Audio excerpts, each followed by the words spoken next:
I'm Marisa Norcross. And I'm Dave Freund, and this is The Next Page. Hey, Marisa, how are you? Hey, I'm good. How are you?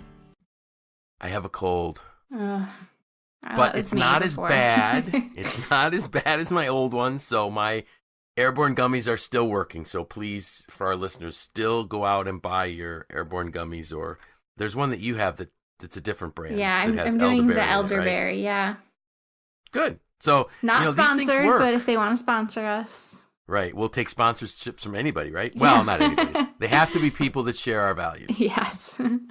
But clearly, you and I both talked about it, that these little immune system support things really work. And I know when I talked, when you called into a conference call at work for our staff meeting on Monday morning, you sounded really under the weather, but you sound great today. Yeah, I made sure I took all my vitamin C and elderberry, and I feel like a new person.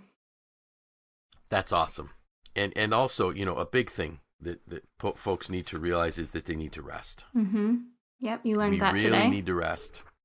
Yeah, and part of the reason why I'm struggling physically is, well, we had a house full of people that had little kids that all got sick. Mm-hmm. Some came sick, some left sick. And when they all left, I got sick, but that's okay. But the other thing is that, when we don't have enough rest, we get sick. And as I mentioned a couple weeks ago, one of my trainings is now PM instead of AM, so I struggle with some sleep from time to time. Yeah. And so really, in some way, we're talking about problems today, aren't we? We are.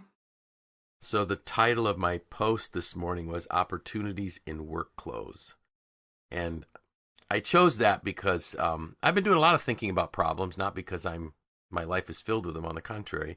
But I've heard a lot of people talking about a lot of problems that they were facing.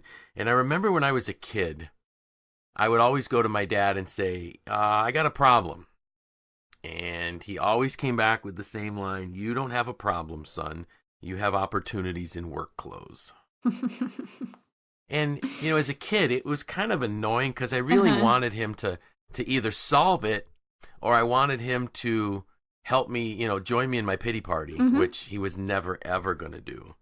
And so if I started to whine a little bit, he had this other phrase that he said, "Son, you need to pull yourself up by your own bootstraps." Now, I don't know exactly how that happens, but basically in today's vernacular, it might have been put your big boy pants on, or suck it up, cupcake, or something like that. Those are the type of things that I think somebody might be saying today. Just hey, hang it, just grow up, do it. But what my dad was saying what he really started out by saying that was beautiful when he said, "You have opportunities in work clothes," is that problems are our friend. They're not something that we should be afraid of. And Henry Ford said most people spend more time and energy going around problems than trying to solve them. And that's really a true statement. And one of the things that I touched on in my post was that I see this with my coaching clients, and clearly it's been my whole life long where I've seen the same thing. But we get to a point where we have this really big problem that we're facing, and we're stressing about it. But in reality, that problem is really getting ready to launch us on our greatest growth opportunity possible. Because growth always follows a difficult challenge. And we have to be willing to embrace it. We have to be willing to say, okay, what can I learn from this? And I'm thinking about another teaching that I do when I talk about, giving and taking criticism. And when you're forced with having to take criticism, somebody's criticizing you, the first thing you need to do is anticipate a learning. What can I learn from this? And it completely changes your mindset. So I think the first thing, and let me give you another quote here. So Einstein said, "We cannot solve our problems with the same level of thinking we used when we created them." So we got to realize if we're going to solve our problem, we have to think differently. And the first thing we need to do is stop viewing the problem as negative, but as positive.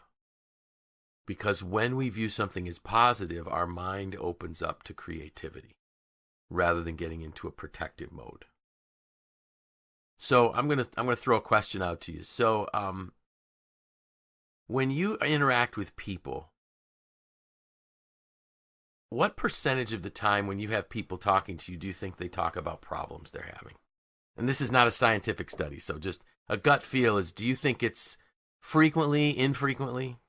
I'd say frequently. Right. It's interesting. And sorry, people are going to hear me drinking my hot tea, so I can keep talking. But, so why do you think that is? Well, I think we've talked about this before, that we're almost like drawn to the drama. It gives you something to talk about. Yep. If you say like, oh, today was a good day, uneventful, right? But right.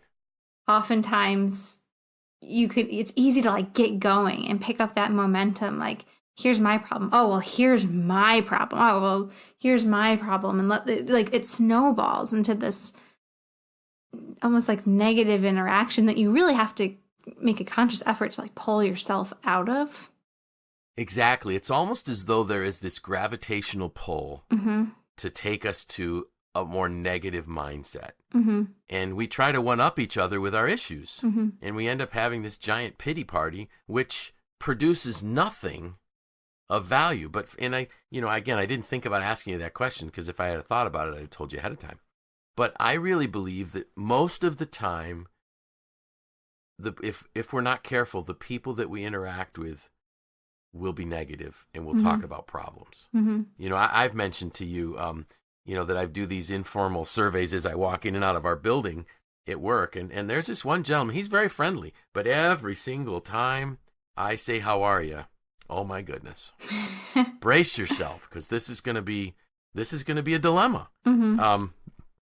I remember once as a kid, there was this older lady at our church, and the joke in my family was, you got to be careful if you ask her how she is, because you may not have time for the answer. And it was never good. Yeah. Now, I'll flip it. The converse of that was another older lady that was at our church. And this was a lady who was a widow, and she had had some struggles in her life. And I remember once when she said to me, so David, how are you? I said, I'm okay. And she said with this big smile on her face, only okay? So she was the opposite of that. She viewed problems as opportunities to grow. And that's the first thing that we need to focus on is we're faced with a problem. Life happens. And I know that. And it happens to all of us. And some will say, well, David, you don't know the problems that I have. You're right, I don't. But I also know in a lot of cases that if people stack their problems up in a pile and then went to go, okay, now everybody go pick up a pile you want or a problem you want, most people pick up their own because they're most familiar with them. So the first thing is have a positive mindset about it. The next thing that I think you need to do is you need to determine, is this a problem that I can act on, or is it just a fact of life that I can't change? Air travel. So, air travel, yeah. So, right. So you're in an airport and your flight gets canceled. There's nothing you can do about the fact that flight got canceled. Right. So, okay, I have an opportunity. I can get on a different flight. I can, whatever it might be. And you and I've talked about this where you've proven that like if you have to call customer service and you're nice, you'll get better service. Of course. Than if you bark at people. Because everybody else that's calling them is angry. So view it in a positive way. Figure out what you might be able to do. And, again, I've had the canceled flights. I remember once my son telling me that he had to sleep one night in O'Hare. I had another son that slept the night in a car on Interstate 90 in Erie, PA, because the snow got in. So those are facts. You can't change it. So what can I change? What can I affect? The only thing I can affect is my attitude. The other thing about that fact of life type of thing is that, so a problem is something I can address. A fact of life is something I simply have to accept. And once we accept it, it kind of eases the pain and allows us to move on to something. Another one is the reality of accepting the fact that you do have a problem. That there's a problem that I can do something about. Denying it will never make it go away. And you got to be willing to face it. Okay, so how can I address this issue? I have on my list here too that I'd share with you, talk about what's going well. So again, that's in that positive mindset piece. But I think too, if we're looking at a problem, ask ourselves, okay, so within this problem area, what's going well? And that may also help us look for more solutions rather than just the issue of everything's going wrong type of thing. And maybe discussing how it could be an opportunity. So let me give you an example of what I mean by that. I remember once, and I've shared this example a few times in my classes that I teach, but I had an experience once where I was working for a company, and I really was worried that the company was going to go out of business. I had this feeling, and I had just built my house, and the company had reduced we had a pay cut, sales were drying up, and I'm thinking, oh my goodness, I'm gonna lose my house. I'm gonna have to sell my house. What am I gonna do? And so, as Valerie Burton says, you catastrophize. So the first thing I thought was, oh my goodness, where's my family gonna sleep? What are we gonna do? I'm gonna be homeless, kind of thing. So I said, okay, I'm gonna have to sell my house. All right, so if I sell my house, where am I gonna go live? Well, I guess I could go live with my parents, because my parents had this 3,000 square foot house with a walkout basement, and the basement had 2 bedrooms, a bathroom, a kitchen, a family room. All right, so I could always go live with them. So the worst case scenario after I played the whole thing out was my parents' house was on a lake, so I would end up having waterfront property and a lot of money in my bank account because I built my own house. But in the moment, I panicked. What am I going to do if I lose my job? Well, okay, I guess I could sell my house, put a bunch of money in the bank, live with my parents for a little while on the water. That doesn't sound so bad. Thankfully, it didn't happen, and that was 30 years ago. But sometimes just looking at is there an opportunity here? How do I mine for the nuggets of gold that are in this rather difficult situation now? Ask for insight from others. Don't face problems by yourself. Discuss it with other people. How often and I've seen this happen in the past too, where you have a problem. This used to happen to me in school. I would have a problem, couldn't figure out something. I'd call the teacher over. It happened to me a lot when I was an apprentice as well. Call my boss over. I don't understand how to do this. And as I talked about what I was trying to do, I answered my own question. Or sometimes, so the answers are there. Sometimes too, I feel like I'll text my sister and I say I have a problem. I need to talk to you, and she'll say, okay, Yeah. I'm here. What's up?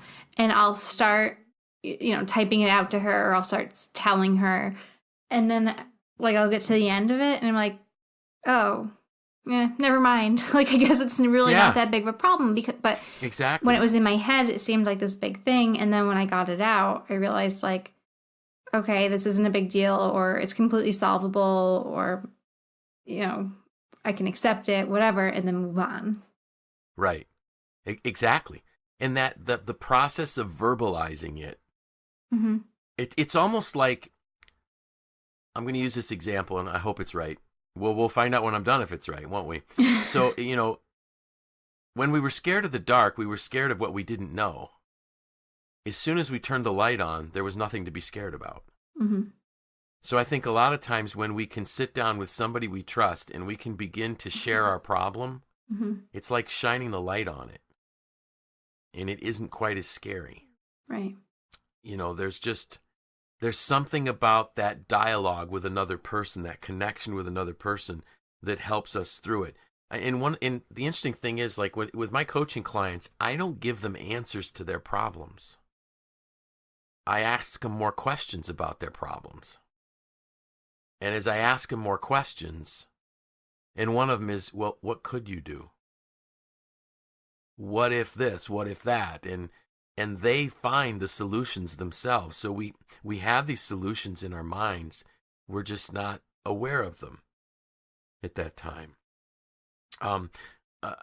Another point there that I jotted down here was determine what about the problem you can control. Again, enough touched on that. It's our attitude. But there are some other things that we may be able to control. Mm-hmm. So, when we were, before we started recording, and with my daily attitude today, which was calmness, I think that was calm. It was calmness, Yep, right? It's yep. been a long time ago. So, and I needed to be calm because I started stressing out. My calendar is crazy for the next few weeks. And I'm going to be in Orlando in a little over a week for almost a full week, not for vacation, for work. I'm teaching late at night, early morning, and then the cold hit. And I knew why the cold hit because I'm not sleeping enough. And all I said was, I can't help this. I just got to fight it through. Well, that's not true. That wasn't true. And so when I finally listened to people, you had sent me an email, can I help? Then you reminded me of the importance of rest in another email. My colleagues at MACNY actually sent me home today. They said, you go home and work for the rest of the day. Mm-hmm. And when I sat there almost having a little pity party with myself saying, well, I can't change this, I can't change that. Then I had to ask myself, is that really true? So I reached out to one organization where I'm going to do a 360, and we just shifted my start time by 2 hours. All of a sudden, I'm going to get a regular night's rest instead of a really, really short night next week. So there are things you can do if you stop and ask yourself, what can I do here? Mm-hmm. Don't just throw up our hands and say, well, we can't. Right. No. That's like why my dad always said, it's an opportunity in work clothes. It's not a problem. Sometimes we need to break the problem into smaller things, smaller bite-sized pieces. If you've got a big debt that you need to pay off, well, don't think you're not going to be able to come up with tens of thousands of dollars right away. But what could you come up with? What could you do? And one of the things I just heard this morning. You're only responsible for what you to act on. You're only responsible to act on what you see today. Let me say that again. You're only responsible to act on what you can see today. Sometimes we think that we need to see the whole thing, the whole solution, and we don't. And the example that I heard this morning was, when you get in your car to drive home at night, let's say you're working late and it's dark and you get in your car to drive home, you turn your headlights on, you only see about 300 feet. You can't see all the way home, but yet you start driving. And as you drive, you see another 300 feet. Or so, whatever the standard distance is. Maybe it's more than 300 feet. But the point is, just go as far as you can see. Don't try to see the whole thing. Don't try to solve the whole problem. Only act on what you can deal with today. And by doing that, you keep moving toward what might be greater solutions down the road. So I think if we can look at our problems that way, we'll actually get excited about the fact that we're going to be learning a lot. And again, as I mentioned in my post, the greatest growth in my life has come when I was facing very, very difficult problems. And the greatest growth that I see in my coaching clients is when they're faced with problems. If we're not faced with problems, we don't grow. Because we're never out of our comfort zone. And you can only grow outside of your comfort zone. How's that? That's great.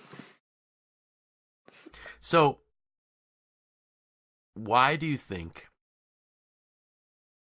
we don't look at problems as growth opportunities?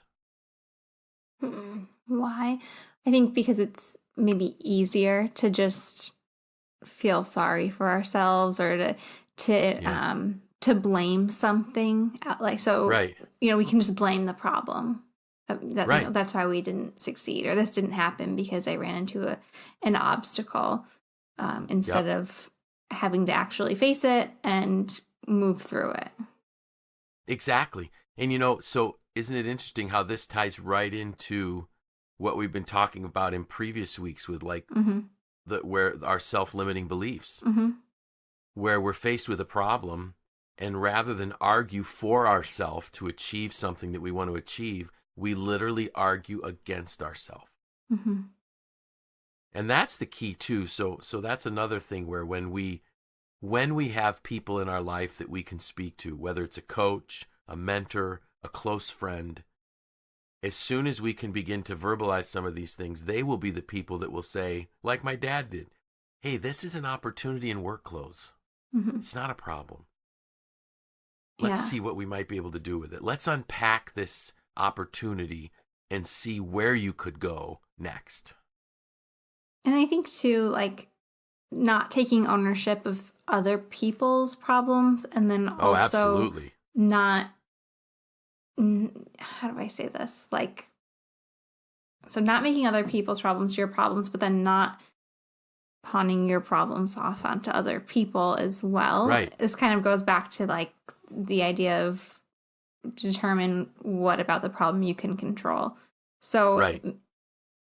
You know, you can't control what someone else did or wants to do, but you can control how you react to it. You can control your expectations, and move from there, instead of like almost setting yourself up for a problem by having unrealistic expectations. You know, if you've worked, especially if you've worked with someone before, or you can sense that something might be a little off.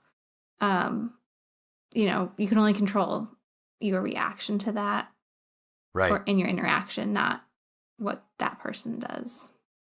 Exactly. And I love that part about, you know, not blaming our problems on somebody else or taking on other people's problems. We have to own our own problems. We have to face it, accept it. And then by using that friend to help us unpack the problem so that we can identify what can we do, what can't we do.